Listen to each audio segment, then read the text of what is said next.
교수님, 한국은 차도 별로 없는 나라입니다. 고속도로는 당연히 없을 수밖에 없는 후진국인데요. 여기 미국의 토목공학과에서 한국의 도로에 대한 이야기를 나누고 있습니다. 선진화된 중국의 토목공법 이야기를 하며 한국의 기술을 폄하하고 있는데 과연 중국 학생은 무얼 말하고 있는 것일까요? 안녕하세요. 저는 미국의 한 대학교를 다니고 있는 독일인 마리아입니다. 미국으로 유학 와서 정말 많은 나라의 학생들을 만나게 되고 새로운 아이디어를 얻을 수 있다는 장점을 누리고 있죠. 토목공학을 선택한 이유는 제가 어린 시절부터 건물이나 건설에 관심이 많아서 그러한 건물을 만드는 공법에 대해 호기심이 생겼기 때문입니다. 교수님들께서도 너무 많이 알려주시고 알찬 수업 내용들 덕분에 지금은 아주 질릴 정도로 공부를 하고 있지만요. 교수님께서는 미국의 건설 현장 이야기나 토목 건축에 대한 많은 이야기를 해주셨고 미국이 얼마나 건축학이 발달한 나라인지 알 수 있는 자료들을 많이 보여주셨어요. 원주민이 살고 있던 허허벌판에 건물을 짓고 도시를 설계하는 것이 유럽이나 아시아에 비해서 훨씬 쉬울 수밖에 없었기에 빠른 발전이 일어났고 세계 최강국이 되었다면서 말이죠.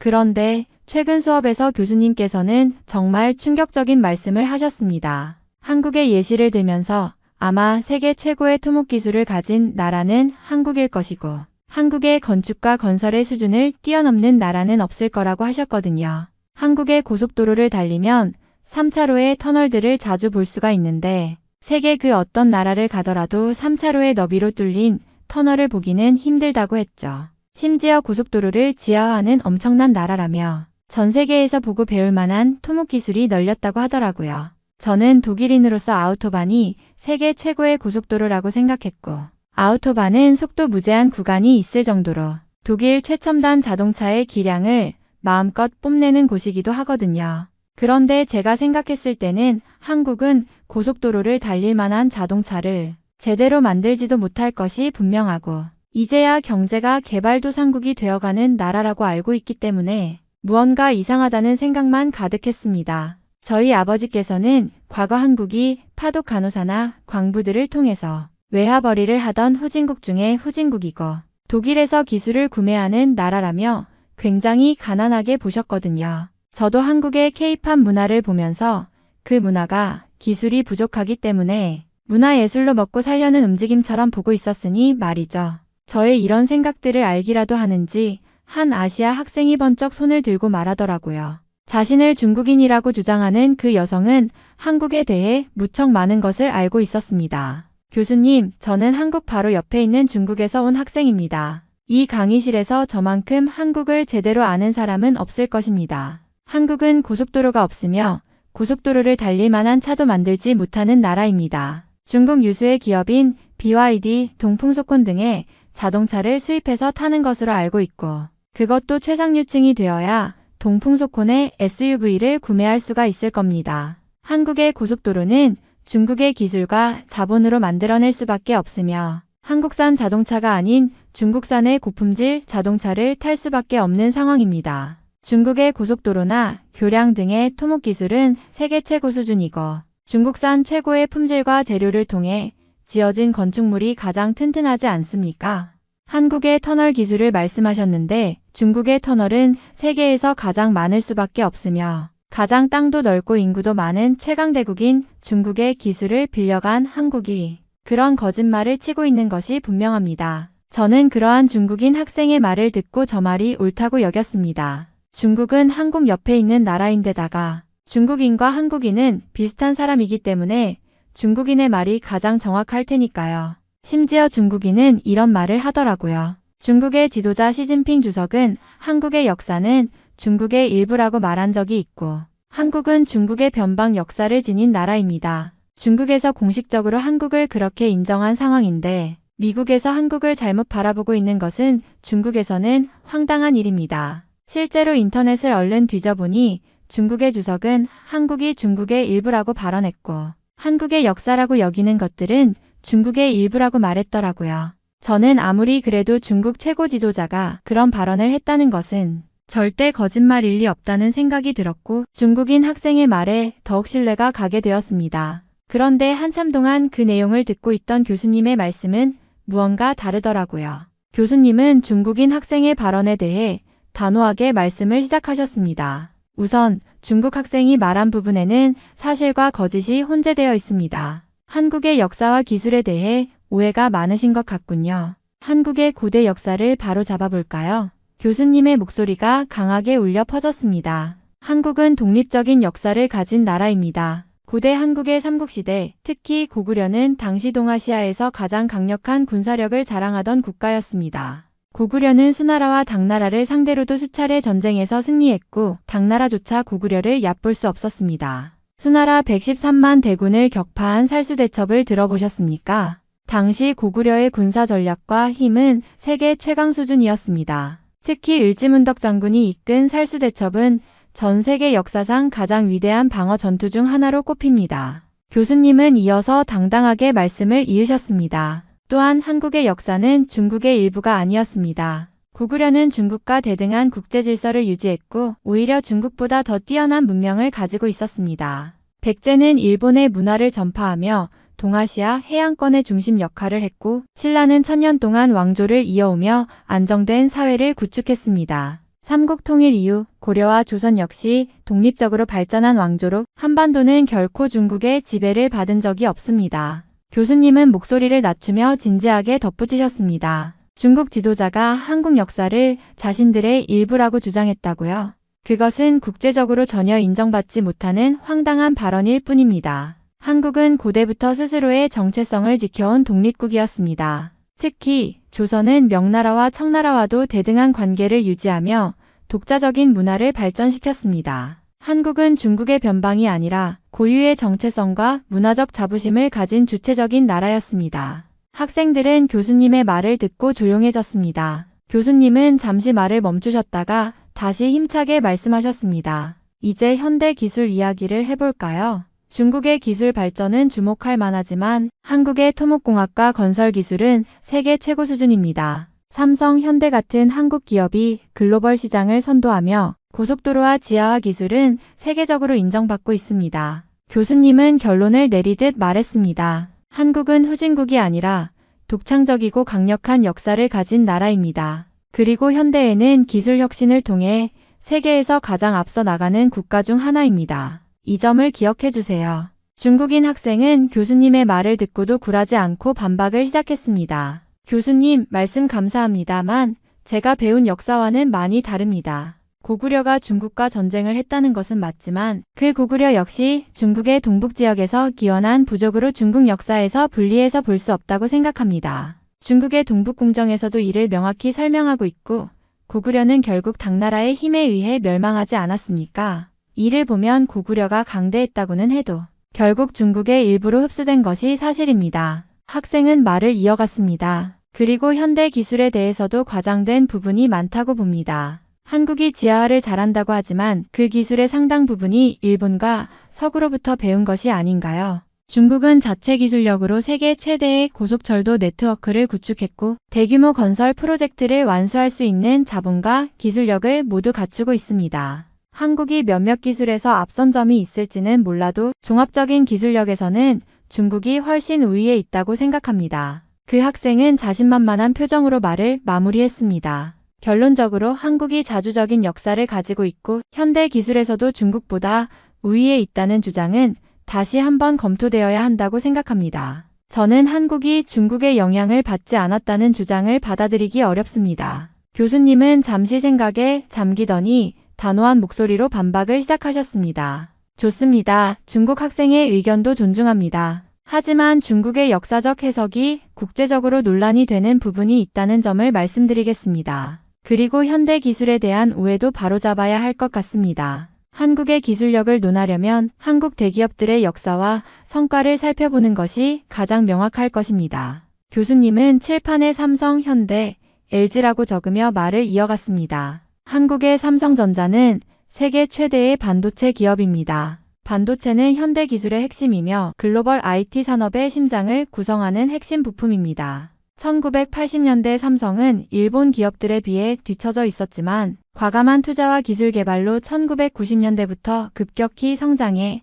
지금은 메모리 반도체 분야에서 세계 1위를 차지하고 있습니다. 중국이 반도체 자급률을 높이려는 노력을 하고 있지만 현재까지 한국의 기술력에 도달하지 못하고 있는 것도 사실입니다. 교수님은 현대자동차에 대해서도 언급했습니다. 현대자동차는 자동차 제조뿐만 아니라 친환경 자동차 기술에서도 세계적인 리더입니다. 전기차와 수소연료전지차 분야에서 현대는 독보적인 기술을 보유하고 있으며 이러한 기술은 한국의 자체 연구와 개발로 이뤄졌습니다. 한국이 중국에서 자동차 기술을 배웠다는 주장은 근거가 없습니다. 오히려 중국의 자동차 제조사들이 한국의 선진 기술을 배우기 위해 협력을 요청하는 경우가 많습니다. 그리고 마지막으로 LG를 언급하며 말씀하셨습니다. LG화학은 전 세계에서 가장 뛰어난 배터리 기술을 가진 기업 중 하나로 전기차 배터리 시장을 주도하고 있습니다. 한국 기업들은 혁신과 품질로 승부를 걸어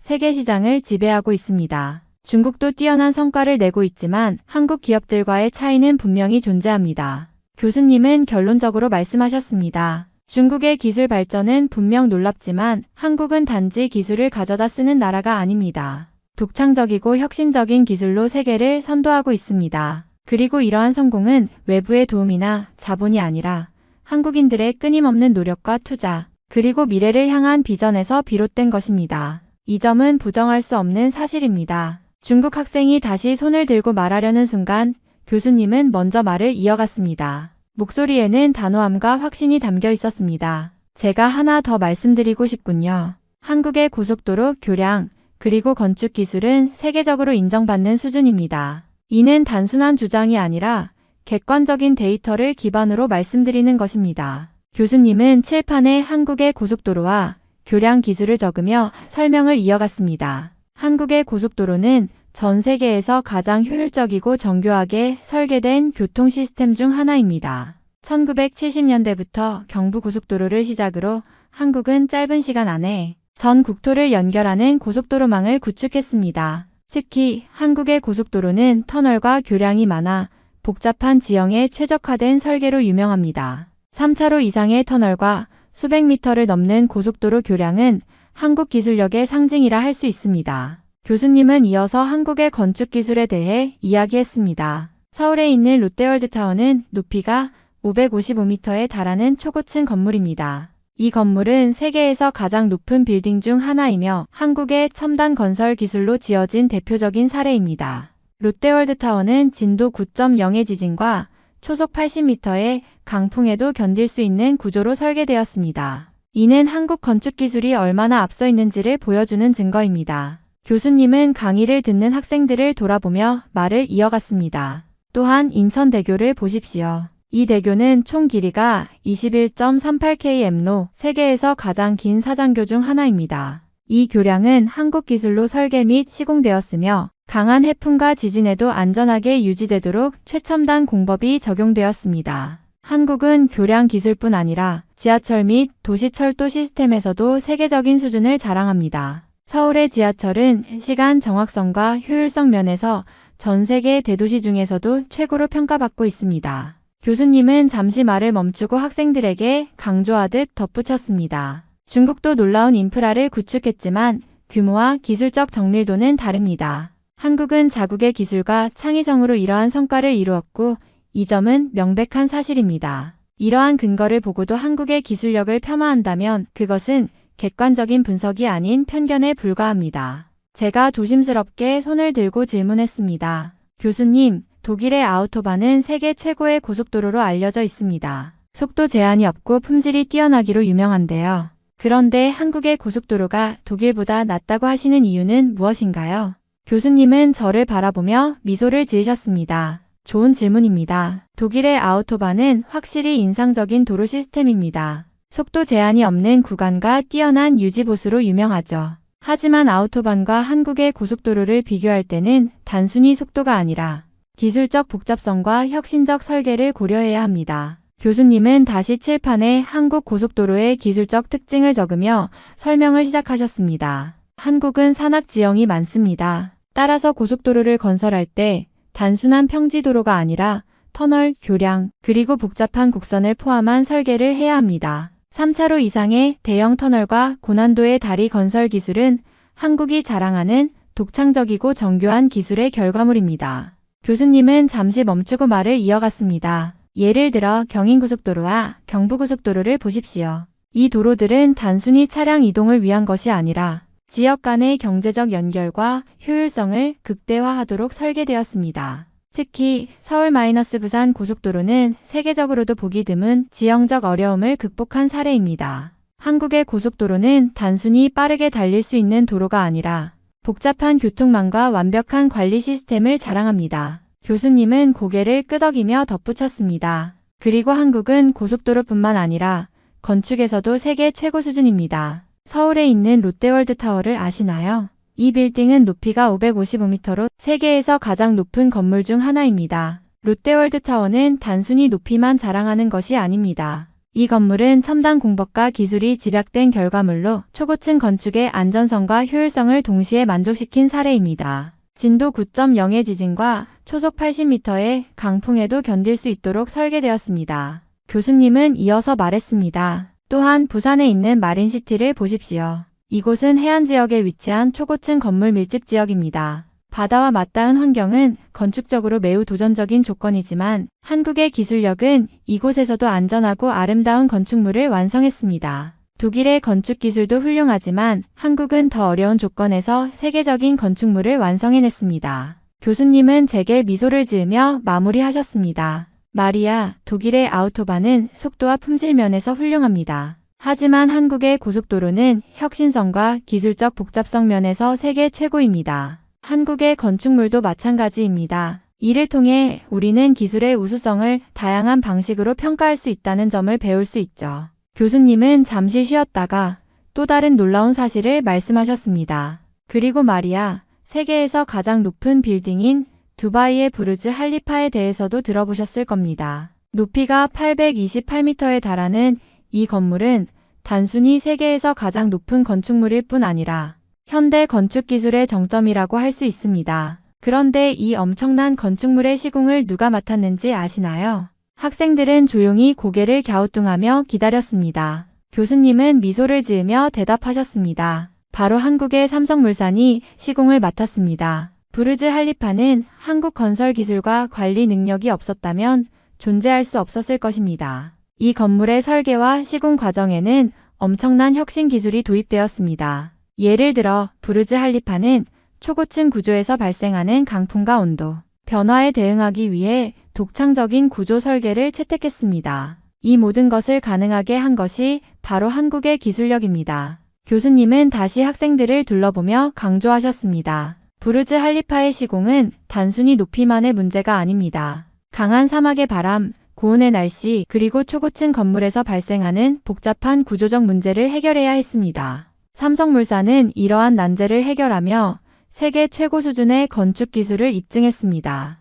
세계 여러 나라에서 도전했지만 한국 기업이 이 프로젝트를 성공적으로 완수했다는 것은 한국 기술의 정밀함과 우수성을 보여주는 명백한 증거입니다. 교수님은 열정적으로 말씀을 이어가셨습니다. 한국은 더 이상 다른 나라의 기술을 따라가는 나라가 아닙니다. 오히려 세계를 선도하고 가장 혁신적인 해결책을 제시하는 나라로 자리 잡았습니다. 부르즈 할리파 같은 사례는 단순히 한국의 건설 기술력을 보여주는 것이 아니라 한국이 세계 건축 시장의 리더라는 것을 증명합니다. 이 이야기를 듣는 동안 강의실 안의 학생들은 눈빛이 빛나기 시작했습니다. 교수님의 설명은 한국 기술에 대한 새로운 관점을 제시하며 학생들에게 깊은 인상을 남겼습니다. 저 역시 놀라움을 감출 수 없었습니다. 세계 최고 수준의 건축물과 도로가 한국 기술로 만들어졌다는 사실은 제게 큰 충격으로 다가왔습니다. 교수님의 강의가 끝난 뒤 저는 한동안 마음속에 남아있는 감정을 정리할 수 없었습니다.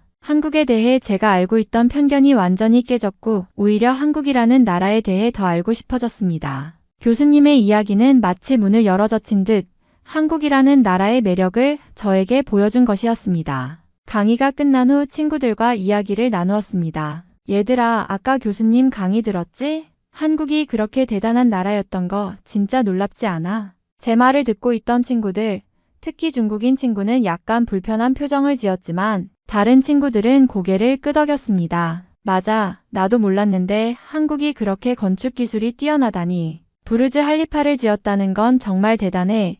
미국인 친구가 말했습니다. 그날 저녁 저는 인터넷으로 한국에 대해 더 알아보기 시작했습니다. 한국의 고속도로와 초고층 빌딩, 그리고 그들이 세계에서 어떤 위치에 있는지 확인하면서 한국의 놀라운 기술력에 점점 더 빠져들었습니다. 동시에 한국의 전통 문화, 음식, 그리고 역사에도 호기심이 생겼습니다. 며칠 후 저는 몇몇 친구들과 함께 한국으로 견학을 가기로 결심했습니다. 우리 방학 때 한국에 가보는 거 어때? 실제로 그 고속도로도 보고 롯데월드 타워도 가보고 한국의 건축 현장을 직접 눈으로 보면 좋을 것 같아. 제 제안에 친구들도 흥미를 보였습니다. 좋은 생각이야. 가서 직접 보면 더 많은 걸 배울 수 있을 거야. 미국인 친구가 말하며 동의했습니다. 그렇게 우리는 교수님께 이 계획을 알리고 한국 방문과 관련된 자료를 추천받았습니다. 교수님은 미소를 지으며 말씀하셨습니다. 정말 좋은 생각입니다. 한국은 가볼 가치가 충분한 나라죠. 서울, 부산, 인천 등 주요 도시를 둘러보세요. 고속도로뿐만 아니라 도시 설계와 건축물을 보면 놀라움을 금치 못할 겁니다. 그리고 한국의 문화도 직접 체험해보세요. 가서 많은 걸 느끼고 배우길 바랍니다. 마침내 견학 계획이 세워졌습니다. 한국의 여러 도시에 있는 현대적 건축물과 전통적인 건축물, 그리고 도로와 교량 등을 둘러보는 일정을 짜고 항공권과 숙소를 예약했습니다. 저는 점점 더 설레는 마음으로 한국 여행을 기다리게 되었습니다. 교수님이 말씀하신 그 고속도로와 터널을 달릴 생각하니까 너무 기대돼. 그리고 한국 음식도 정말 맛있다고 하던데 떡볶이, 김밥 그런 거 먹어봐야겠어. 친구들은 저마다 기대에 찬 얼굴로 대화를 나누었습니다. 이제 한국에 가서 직접 보고 느끼고 배우는 시간만 남아 있었습니다. 저와 친구들은 그 여정을 통해 새로운 영감을 얻을 준비가 되어 있었습니다. 우리 견학 계획이 점점 구체화되자 자연스럽게 중국인 친구와의 대화도 이어졌습니다. 견학 계획을 설명하며 함께 가자고 권유했지만 그의 반응은 예상 밖이었습니다. 한국? 나는 절대 안 가. 그 나라는 우리 중국을 따라올 수 없고 가볼 가치도 없어. 평생 한국에 가지 않을 거야. 그의 말에 방 안의 분위기가 약간 어색해졌습니다. 친구들은 조용히 그의 말을 듣고 있었고 저는 잠시 고민하다가 조용히 말을 꺼냈습니다. 우리가 가는 이유는 그 나라가 좋고 나쁘다는 걸 떠나 배울 점이 많아서야. 한국의 기술, 문화, 역사를 직접 보고 느껴보자는 거지. 우리가 꼭 좋아해서만 가는 건 아니야. 하지만 그는 고집스러운 표정을 풀지 않았습니다. 너희가 가서 뭘 보든 내 생각은 안 변해. 한국은 우리 중국의 그림자일 뿐이고 나한테는 아무런 매력이 없어. 어차피 너희가 다녀와도 내 생각을 바꿀 순 없을 거야. 저는 더 이상 그를 설득하려 하지 않았습니다. 각자의 생각은 존중해야 한다고 느꼈으니까요. 하지만 속으로는 조금 아쉬웠습니다. 직접 보고 느끼는 것이 얼마나 중요한지 알기에 그는 정말 많은 것을 놓치고 있다고 생각했거든요. 그렇게 중국인 친구를 제외한 우리 팀은 한국 견학 계획을 이어갔습니다. 각자 가보고 싶은 장소를 공유하며 일정을 조율했고 교수님께서 추천하신 자료를 바탕으로 방문할 곳을 하나씩 정해갔습니다. 우리가 꼭 가야 할 곳은 서울의 롯데월드 타워랑 그 근처의 고속도로야. 그리고 인천대교도 직접 보면 대단하다고 하셨지? 부산에 있는 광안대교도 멋지다고 하던데 밤에는 불빛도 엄청 예쁘다고 들었어. 나는 경주에 가보고 싶어. 전통 건축물도 정말 궁금하거든. 친구들과 함께 이야기하면서 한국에 대해 알아가는 과정 자체가 이미 즐거웠습니다.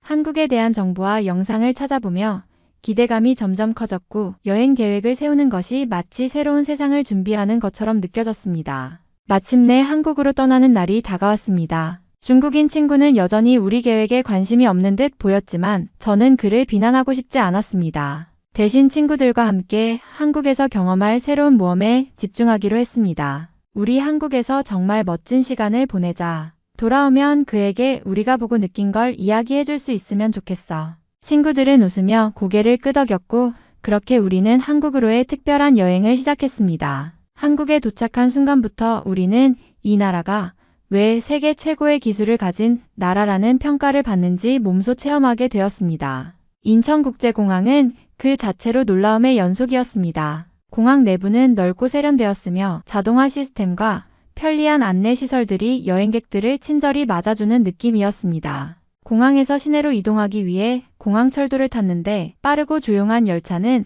우리가 흔히 알던 대중교통의 개념을 새롭게 정의해 주었습니다. 서울에 도착하자마자 도시의 풍경에 압도되었습니다. 초고층 빌딩들이 하늘을 찌르듯 서 있었고 도시 곳곳에서 최신 기술이 일상 속에 녹아든 모습을 볼 수 있었습니다. 스마트 교통 체계 덕분에 도로는 혼잡하지 않았고 지하철은 정확히 제 시간에 도착해 목적지까지 신속히 이동할 수 있었습니다. 특히 지하철 안에서는 초고속 와이파이와 충전시설이 마련되어 있어 이동 중에도 끊김없이 인터넷을 사용할 수 있었습니다. 우리가 처음으로 방문한 곳은 서울의 롯데월드 타워였습니다. 123층에 이르는 초고층 건물은 세계에서 5번째로 높은 빌딩으로 한국의 건축 기술을 대표하는 걸작이었습니다. 가장 높은 전망대에 올라가 도시를 내려다보니 서울의 거대한 스케일과 정돈된 도시 구조가 한눈에 들어왔습니다. 이게 정말 가능한 일이야? 이렇게 높은 건물에서 이렇게 안정감을 느끼다니. 친구들은 모두 감탄하며 사진을 찍기 바빴습니다. 서울의 거리를 걸으며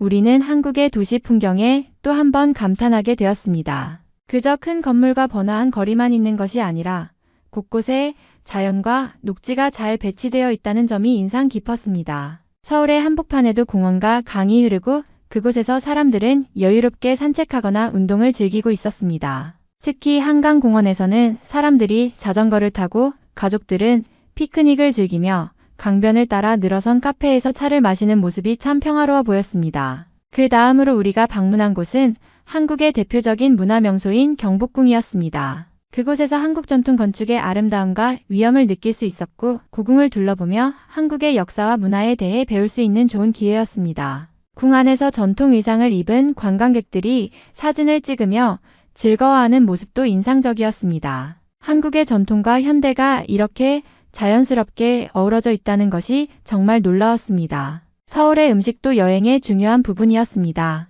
우리는 다양한 한국 음식을 맛볼 수 있었고 특히 김치와 불고기는 맛이 일품이었습니다. 길거리에서 파는 떡볶이와 순대도 너무 맛있었고 다양한 음료들, 특히 식혜와 유자차는 그야말로 상큼하고 특별한 맛이었습니다. 한국의 음식은 맛뿐만 아니라 건강에도 좋다고 느껴졌습니다. 서울에서의 일정을 마친 후 우리는 한국의 다른 도시로 여행을 떠났습니다. 경주와 부산은 또 다른 매력을 지닌 도시들로 각각의 역사적 의미와 함께 독특한 분위기를 자랑했습니다. 경주에서는 신라의 고대 유적지들을 둘러보며 한국의 고대 문명에 대해 더 많은 것을 배웠습니다. 부산은 바다와 가까워 해산물을 비롯한 신선한 음식을 즐길 수 있어 정말 좋았습니다. 이번 한국 여행은 기술, 역사, 문화, 음식까지 모든 면에서 너무나 풍성하고 특별한 경험이었습니다. 세계 최고의 기술을 가진 나라라는 평가가 왜 맞는지 한국을 떠나면서 그 이유를 몸소 느낄 수 있었습니다. 독일에서 자란 저로서는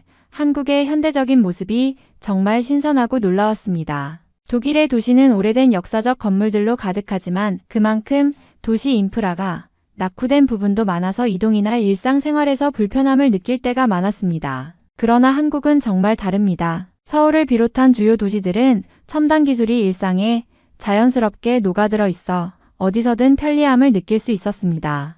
예를 들어 공공교통이 매우 효율적이고 스마트폰 하나로 대부분의 일을 해결할 수 있는 시스템은 정말 매력적이었습니다. 한국의 도로와 교통체계도 특히 인상 깊었습니다. 독일은 대중교통이 잘 되어 있는 곳도 있지만 서울처럼 정확하고 빠르게 운영되는 시스템은 경험하기 어려운 부분이었습니다. 버스나 지하철을 탈 때 실시간으로 운행 정보를 확인할 수 있는 앱 덕분에 기다림 없이 이동할 수 있다는 점이 정말 편리했습니다. 게다가 도로 위에서도 스마트 교통 시스템 덕분에 혼잡함을 덜 느낄 수 있었고 주차 시스템이나 도로 정리가 훨씬 체계적이었습니다. 또한 한국의 도시 환경은 굉장히 깨끗하고 질서 정연한 느낌이었습니다. 독일도 어느 정도 깨끗한 나라지만 한국의 도시에서는 쓰레기통을 찾기가 어렵다는 점에서 정말 놀랐습니다. 거리 곳곳이 청결하고 시민들이 환경을 잘 지키는 모습은 정말 인상적이었죠. 음식도 정말 차별화된 점이 많았습니다. 독일의 음식은 좀 더 무겁고 칼로리가 높은 편인데 한국 음식은 그 맛뿐만 아니라 건강에도 좋다는 느낌을 받았습니다. 매일매일 신선한 재료로 만들어지는 다양한 반찬들이 제공되고 국이나 찌개 등의 음식들이 굉장히 맛있고 영양가가 높다는 생각이 들었습니다. 독일에서는 이런 다양성을 찾기가 힘든데 한국은 하루하루 다른 맛을 경험할 수 있다는 점이 정말 좋았습니다. 전체적으로 한국은 그 현대적인 기술력과 효율적인 시스템 덕분에 매우 편리하고 즐거운 나라였고 제게는 정말 매력적인 경험이었습니다. 독일에서 느꼈던 불편함이 한국에서는 전혀 느껴지지 않았고 더 나아가 그 모든 것이 제게 큰 인상을 남겼습니다. 토목공학을 공부하는 저로서는 한국에서 공부하고 싶다는 생각까지 들었습니다. 한국은 세계적으로 인정받는 건설 기술과 인프라가 발전한 나라로 특히 고속철도, 스마트 도시, 교량 건설 등에서 혁신적인 프로젝트들이 많이 이루어지고 있습니다. 한국의 대학들이 제공하는 토목공학 프로그램도 매우 우수하고 실무와 이론을 잘 결합한 교육을 받을 수 있다는 점에서 큰 매력을 느꼈습니다. 또한 한국의 건설업체들은 글로벌 시장에서도 두각을 나타내고 있어서 한국에서의 교육을 통해 국제적인 경력을 쌓을 수 있는 기회도 많을 것 같다는 생각이 들었습니다. 서울을 비롯한 한국의 도시들은 토목공학적인 측면에서 훌륭한 모델들이 많아서 실습이나 연구를 통해 많은 것을 배울 수 있을 것 같습니다. 특히 스마트시티와 관련된 기술이 발전하고 있는 한국에서 토목공학을 공부하면 미래의 건설 기술에 대해 깊이 있는 지식을 쌓을 수 있을 것이라는 확신이 들었습니다. 그리고 한국의 많은 대학들이 최신 기술을 적용한 연구와 프로젝트를 진행하고 있어 그 환경에서 학문적 성장과 함께 실제 산업 현장에 가까운 경험을 쌓을 수 있을 것입니다. 이러한 점들이 저에게는 정말 큰 유인책이 되었고 한국에서 공부하며 현장 경험도 쌓아가고 싶다는 욕구가 커졌습니다. 미국에 가서도 교수님께 한국 대학원에 대한 이야기를 듣게 되었습니다. 교수님은 한국의 토목공학 프로그램에 대해 굉장히 긍정적으로 말씀하셨고 특히 한국 대학들이 연구와 기술 혁신에서 세계적으로 인정받고 있다는 점을 강조하셨습니다. 교수님은 제가 한국에서 석사과정을 시작하면 최신 기술과 연구를 접할 수 있는 좋은 기회가 될 것이라고 하셨고 한국의 대학들이 다양한 국제적 협력 프로그램을 운영하며 전 세계에서 온 연구자들과 함께 작업할 수 있는 환경을 제공한다는 점을 강조하셨습니다. 그 이야기를 듣고 나서 저는 한국에서 석사과정을 진학하겠다는 결심을 굳히게 되었습니다. 한국은 저에게 단순히 기술적인 측면뿐만 아니라 글로벌 환경 속에서 성장할 수 있는 기회를 제공하는 곳으로 다가왔습니다. 특히 한국의 대학원 프로그램은 연구에 필요한 자원과 지원이 풍부하고 실습 중심의 교육을 통해 현장에서 바로 적용할 수 있는 능력을 기를 수 있다는 점에서 매우 매력적이었습니다. 또한 한국에서의 연구는 빠르게 변화하는 글로벌 건설 기술에 맞춰 진행되기 때문에 저에게 큰 도전이자 기회가 될 것이라고 느꼈습니다. 결국 교수님의 조언과 제 생각이 맞아떨어져 한국 대학원으로 진학하는 결정을 내리게 되었습니다. 이제 한국에서의 공부가 저에게 제공할 수 있는 무한한 가능성을 기대하며 석사 과정에 대한 준비를 시작하려고 합니다. 앞으로 한국에서 살게 된다는 생각에 설렙니다. 새로운 환경에서의 도전과 기회들이 저를 기다리고 있다는 생각에 마음이 두근거립니다. 한국은 기술, 문화, 교육, 그리고 사람들 모두가 매력적인 요소로 가득 차 있는 곳이라 이곳에서 살아가면서 경험할 수 있는 것들이 정말 많을 것 같아요. 대학원에서 공부하는 동안 세계적인 연구와 혁신을 이끌어가는 선도적인 인프라 속에서 많은 것을 배우고 성장할 수 있을 것이라고 확신합니다. 또한 한국은 제가 처음 방문했을 때 느꼈던 도시의 세련된 모습과 효율적인 시스템 덕분에 생활이 매우 편리할 것 같다는 생각이 들어요. 교통이 편리하고 스마트한 도시 환경 덕분에 매일매일이 즐겁고 새로운 발견으로 가득 찰 것 같습니다. 한국의 맛있는 음식, 풍부한 문화, 그리고 다양한 사람들과의 교류도 정말 기대가 됩니다. 무엇보다도 한국은 전 세계에서 많은 사람들의 주목을 받는 나라로 다양한 기회와 인연들이 나를 기다리고 있을 것이라는 점이 설렙니다. 새로운 시작을 앞두고 기대감과 함께 작은 걱정도 있지만 한국에서의 생활이 분명 제 인생에 큰 전환점을 가져다 줄 거라고 믿고 있습니다. 이번 사연은 여기서 마무리하도록 하겠습니다. 끝까지 시청해주셔서 감사드립니다. 좋아요와 구독은 영상 제작에 큰 힘이 됩니다. 꼭 한 번씩만 눌러주세요. 감사합니다.